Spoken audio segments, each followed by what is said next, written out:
மீன லக்னம். கடைசி லக்னம், கடைசி ராசி தான் மீனம்.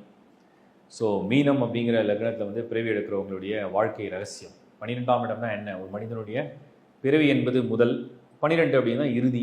அப்படி இறுதினா என்ன? மீனம்னா என்ன? அது இறுதியா அப்படின்னா அப்படி கிடையாது. மனிதனுடைய எல்லா ஆசாபாசங்களும் கடைசியில் ஒரு இடத்துல வந்து நிற்கும். இப்போ வந்து ஒருத்தருக்கு வந்து ஒரு பிறவி, ஒரு குழந்தை பருவம், ஒரு வாலிப பருவம், அதுக்கப்புறம் அவங்களுக்கு வந்து பொருள் நிறைய இருக்குது. அந்த பொருளை வச்சு அவங்க என்ன பண்ணுவாங்க? அவங்க அனுபவ தேவை என்னவாக இருக்கும்?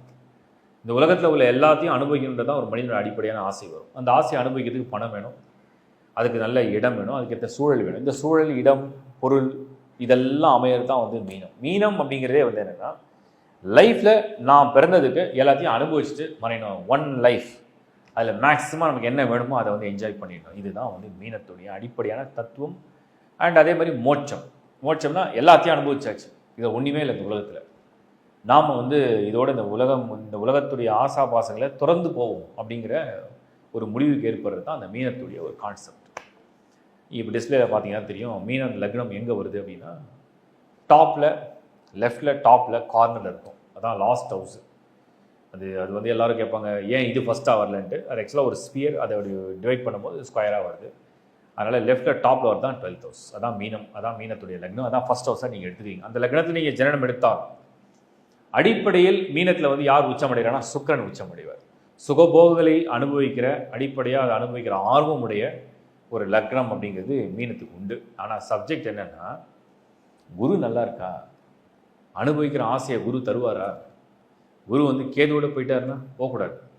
ஸோ குரு வந்து யாரோட இருக்கணும்? யாரோட இருந்தால் அந்த அனுபவத்தை கொடுப்பாரு? சந்திரனோட இருக்கணும். சந்திரன் மனசு, உங்களுக்கு மனசு வந்து அந்த ஆர்வத்தை கொடுக்கணும், அந்த ஆசையை கொடுக்கணும். சந்திரன் மனசு. காலச்சக்கரத்துக்கு கடகம் வந்து 4வது வீடு, சுகபோகஸ்தானம்.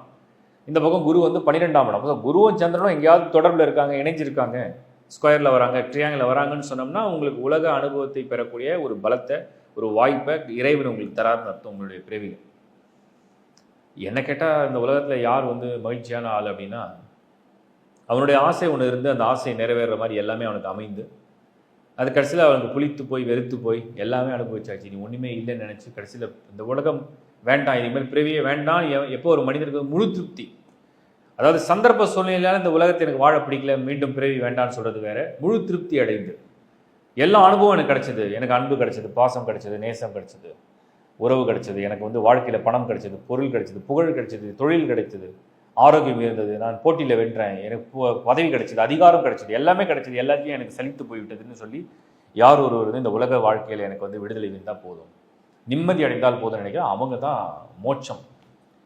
அப்படி ஒரு அனுபவத்திற்கு இந்த மீனம் வந்து ஒரு தகுதியான லக்கணம்.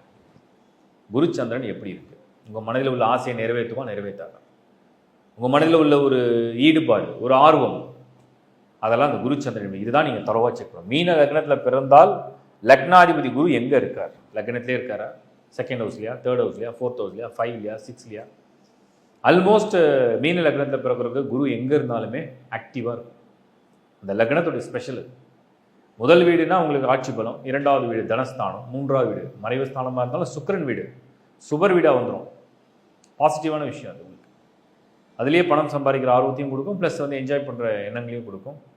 4வது வீடு புதன், புத்திசாலித்தனம். 5 சந்திரனுடைய வீடு உச்சம். 6 சிம்மத்தில் குரு வரதும் நல்ல அதிகார பதவி. 7 கன்னியில் குரு பார்வை நேராக லக்னத்தில் விழுந்துடும். 8 குரு மறைந்தாலும் கூட அது மறுபடியும் சுபர் வீடு. 9ல் குரு வந்து பாக்கியம். 10ல் குரு ஆட்சி, மறுபடியும் மாளவிய யோகம், ஆட்சியில் அம்ச யோகம்.